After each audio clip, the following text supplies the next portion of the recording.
Lahat napapatingin, naaakit at nababaliw sa kanya. Pwede siya ikumpara sa isang queen bee. Hindi ang queen bee na yan yung queen bee na center of attention. Tipong pag may pumasok na babae sa voice channel sa isang male-dominated Discord server, in real time makikita mong bubukas ang floodgate ng mga lalaki. Mina, what's up? Hanga rin talaga ako sa mga nagmumonghe. Like how on earth sila nakakapagtigil mag-isip ng mga makamundong bagay. Hindi ko sinasabi na ganun lagi iniisip ko, and guys, seriously, kung wala kayong ibang iniisip kundi mga lustful thoughts, magpatay na kayo. Anyway, we live in a society na kabilat kanan ng mga temptations. In fact, literal na nasa kamay mo na mismo ang temptations na pwedeng sumira ng wirings sa utak mo. Like this, and also this. Giggity! Kaya parang hard mode na hindi mag-isip ng kung ano-ano, pero paano ka iiwas kung mismong temptations na ang susubok sa limits mo. Gaya na lang dito sa anime na pag-uusapan natin ngayon. Itong anime na Medaka Kuroiwa is impervious to my charms. And bago mo pa i-post tong video at i-search sa dictionary kung ano ang meaning ng impervious, well, basically ang meaning lang naman nun is unaffected. Anime to na part ng lineup ng Winter 2025. Tungkol ito sa babaeng masyadong favorite ni Lord kasi mula pagsilang niya ay sobrang cute na niya, and habang tumatanda siya ay paganda siya ng paganda. Lahat ng qualities na hinahangad ng isang babae at pinapantasya ng lalaki ay nasa kanya na. Siya si Mona Kawaii, mapababae o lalaki ay head over heels sa kanya. Well, I can't blame them kasi maganda naman talaga itong si Mona at alam niya yon. Alam niya yon. Kumbaga may pagka-narcissistic itong si Mona. So sa isang narcissistic na tao, ang pinaka-nakaka-triggered ay hindi sila pansinin. Nasanay kasi sila sa mga positive compliments mula sa ibang tao. Kaya markadong-markado kay Mona itong si Medaka kasi hindi siya tinatablan ng charms ni Mona. Kahit anong pa-cute at pang-aakit ay wala lang kay Medaka. Heck, sinusungitan pa nga niya si Mona at tinitignan na masama every time sinusubukan ito na magpapansin sa kanya. Which mas lalo nakakapagpa-trigger kay Mona kasi sa lahat ng lalaki, si Medaka lang ang hindi nagre-react sa mga ginagawa niya. Pinakita niya yung legs, chan, bra, panty, tapos pinatungan pa niya din kinabi doon, pero lahat ng effort na yan ni Mona ay hindi pa rin tumalab kay Medaka. Palaisipan, di ba? Like sa lalaking single na hindi mag-give in sa mga actions na yon, dalawa lang ang pwedeng sagot dyan. Either bading itong si Medaka o magapari siya someday. Which nalaman natin na kaya pala nagpipigil itong si Medaka kasi magiging tagapagmana pala siya ng isang templo at hindi siya pwede dumikit sa mga babae o mag-isip ng kahit anong malalaswa. Kung naghahanap o nagkikrave kayo sa mga comedy ecchi na under sa romance genre, I highly recommend itong Medaka Kuroiwa is impervious to my charm. May ko-compared ko siya sa mga anime na may similar trope na gaya ng Takagi, Kubo, Nagatoro, and etc.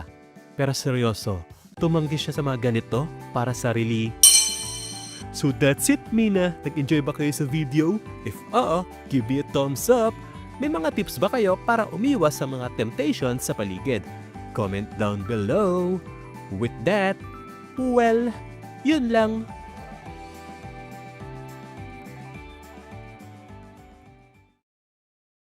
Love language ba yung inaaway mo yung taong crush mo para hindi mahalata ng iba na may gusto ka doon sa crush mo?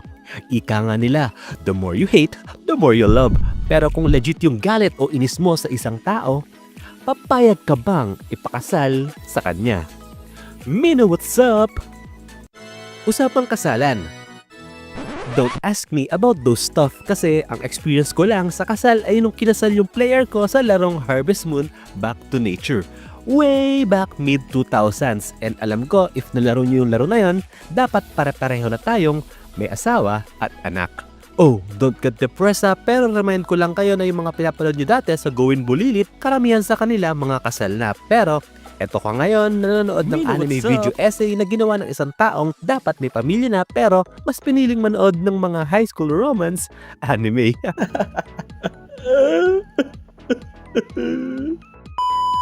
Anyway, baka iniisip nyo pinipressured ko kayo Well, dito kasi sa anime na pag-uusapan natin ngayon, magi-18 years old pa lang sila pero mga ikakasal na. Ito ang anime na I'm Getting Married to a Girl I Hate in My Class. Anime mula sa lineup ng Winter 2025. Tungkol ito sa dalawang magkaklase na mala aso at pusa. Sa araw-araw na ginawa ng Diyos, wala silang ginawa kundi ang mag-away at magtalo. Ngunit ang hindi alam ng kanilang mga kaklase ay may sikreto sila na sila lang dalawa ang nakakaalam. Si Saito ay ang soon tagapagmana ng Hojo Corporation, isa sa pinakamalaking kumpanya sa Japan na pinamamahalaan ng kanyang napakalupit na lolo. Kung gusto ni Saito na may pamana sa kanya ang kumpanya ay dapat niyang sundin ang kagustuhan ng kanyang lolo no matter what. Even pakasalan ng pinakaiinisan niyang babae sa buong school. Yon si Akane, and hindi sa pag-self-insert kay Saito pero may kilala rin akong Akane na kinaiinisan ko. Anyway, si Akane ay yung tipo ng babae na hindi mahirap pagustuhan kasi unang-una, maganda siya at may tahimik lang na personality. Pero ibang-iba ang treatment niya pagdating kay Saito. Sagad hanggang buto ang inis nila sa isa't isa pero kailangan nila i-overcome yan kasi utos ng lolo ni Saito at lola ni Akane na silang dalawa ay magpakasal. Kung hinahanapan nyo ng valid na dahilan itong fixed marriage ni na Akane at Saito, well, sabihin na lang natin na ang lolo at lola nila ay magtotga or the one that got away. Ewan ko ba pero bakit hindi na lang yung dalawang matanda ang magjowaan? Total, pareho na silang byudo at byuda pero wala eh. Gusto nila ang mga apo nila ang magtuloy ng naudlot nilang pagmamahalan. Ngayon, sina Akane at Saito ay dapat magsama sa iisang bahay at matulog sa loob ng iisang kwarto. Well, mag-asawa naman sila so there's nothing wrong about that. Pero syempre, hindi naman tayo pinanganak kahapon, alam naman natin na magkakadevelopan din sila eventually. Mag-asawa sila sa bahay pero syempre kailangan nila itago yun kapag sila ay nasa school kasi isipin nyo, napaka-judger ng mga tao like sa mga viewers ko na graduate ng high school dyan, diba ang unang-unang inaabangan nyo is kung sino ang unang majojontis sa batch nyo. So imagine high school pa lang kayo at nalaman nyo nang kasal yung dalawa sa classmates nyo. Chismis na yon sa buong campus. After few episodes nitong I'm Getting Married to a Girl I Hate in my class, masasabi ko na quite enjoyable ito lalo na kung fan ka ng mga rom-com anime na hindi mo kailangan seryosohin para ma-enjoy. Pero real talk, kung nasa age bracket kita tapos nakaabot ka dito sa part na to ng video at wala ka pa ring asawa o sariling pamilya, paano ko ba sabihin to? Hoy, kumilos-kilos ka na. So that's it me na nag-enjoy ba kayo sa video? If give me a thumbs up kung ipapakasal kayo sa taong kinasusuplaman nyo pero ang kapalit, magiging tagapagmana ka. Tatanggapin nyo ba? Comment down below. With that, well, yun lang. You're probably living under the rock kung anime fan ka yet hindi ka aware sa anime na Solo Leveling. As an anime enjoyer na medyo choosy sa pagpili ng panonooring shonen anime kasi ganitong mga anime ang mga gusto ko. Ang masasabi ko lang is hindi dapat tayo nag-hyperbole ng mga sinasabi natin sa internet, lalo na kung hindi natin kaya panindigan. Ikaw mukha siyang anime. Yung Solo Leveling. Exactly my point. Kaya itong mga sasabihin ko is paninindigan ko and kung mali man ako, edi fine.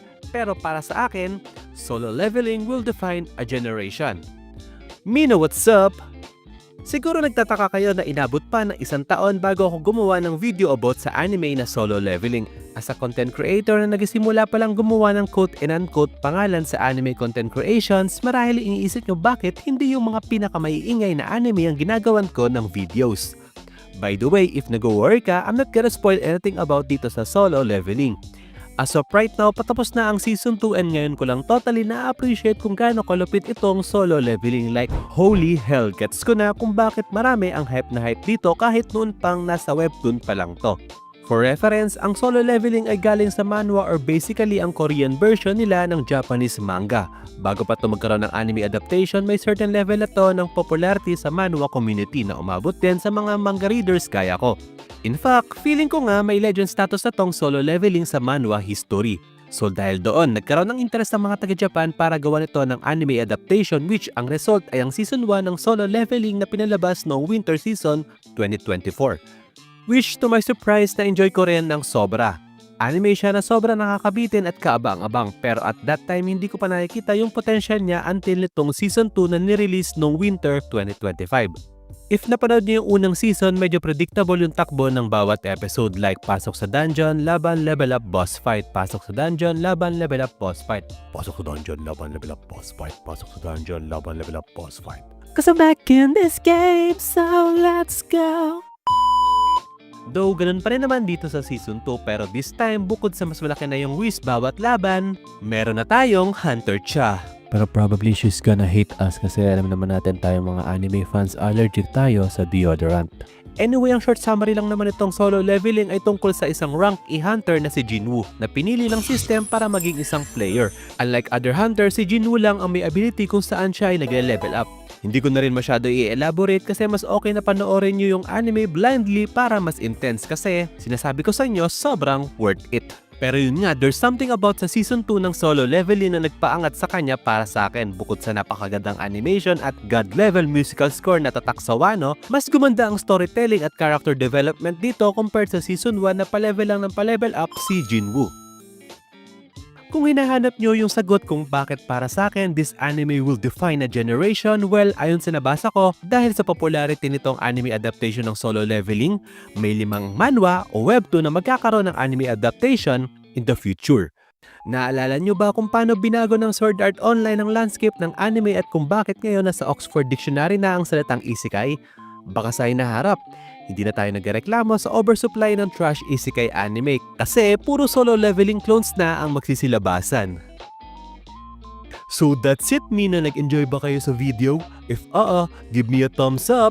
Kung magaling nga kayo, kaya nyo ba magbigay ng 5 karakter sa Solo Leveling bukod kay Jinwoo? Comment down below. With that, well, yun lang. Guess what, guys? May tinapos akong anime. And I have even something better. 24 episodes anime siya at hindi 12 episodes lang. Mina, what's up? It's been a while na may 24 episodes anime akong tinapos.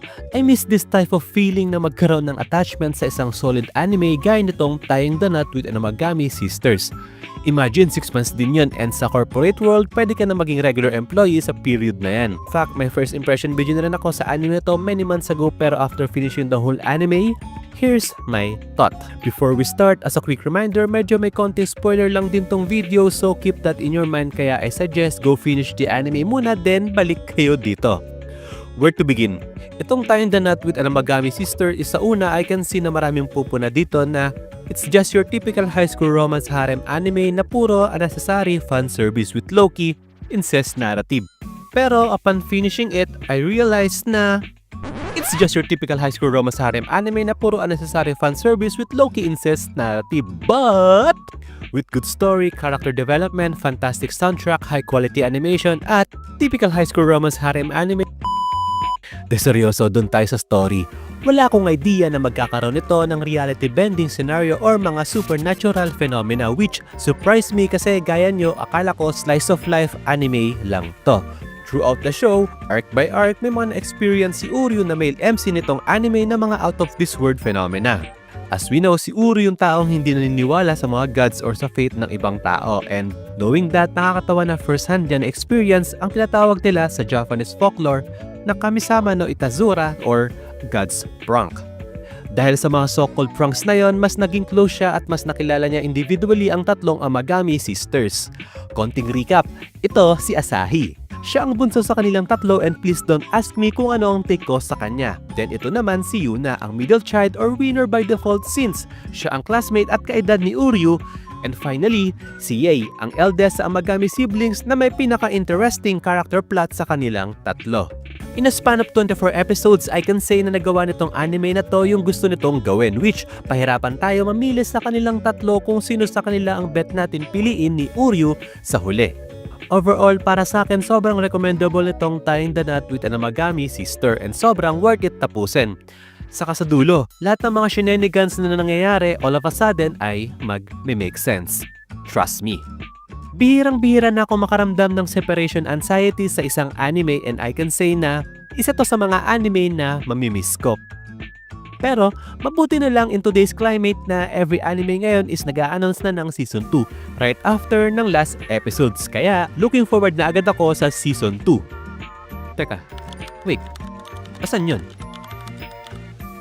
Teka, seryoso? Wala pa? First time.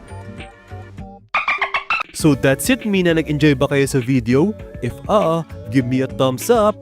Kung kayo nasa sitwasyon ni Uryu, sino kay Asahi, Yuna at Yae ang pakakasalan nyo? Comment down below. With that, well, Yun lang.